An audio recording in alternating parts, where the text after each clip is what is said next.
Despite the fact that we live in a world of kind of remote working and immediate communication across web platforms and other things, location is still a very important consideration. Physical location is still an important consideration for a lot of companies, not just what country the company locates in or region, but often the city or neighborhood is very important. So how does a company approach all of those location options? Thank you, David, and that's it's a beautifully subjective question. What's the best location? Because what is appropriate for one company is very different for another. And in our experience, when a new entrant to a market should really do three things. And first of all, it's define the parameters of their requirement. And today, for this call, we're focusing on a traditional office user. And I think most importantly, they should really understand what's important for their company and what makes their company successful. So 6 or 7 things to consider. If you're looking at where are your clients based, and is there an importance to have a physical proximity to your client base?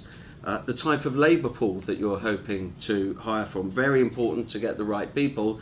There are certain types of workers who want to be in specific physical areas.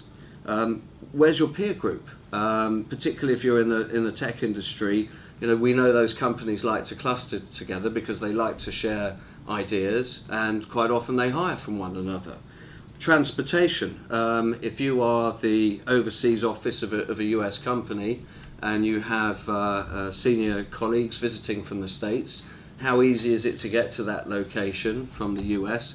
And I think secondly, if you're establishing a headquarters within a region, how easy is it then subsequently as you expand across that region to get around a region from that location? Also, what is the type of image you want to portray? A Class A office tower in the heart of a central business district projects a very different image to a funky warehouse on the fringe of a CBD. I think probably one of the most important considerations is what is your budget. Life's a compromise. It's exactly the same with picking your space. What can you afford, and do you require things like government incentives, which are going to be available in a lot of these international markets, to help set up your initial foray? And then I think lastly, you look at what has been successful with your business in the US, and how has the real estate facilitated that success. Look at those ingredient mixtures and then try and apply that to what you're looking at internationally.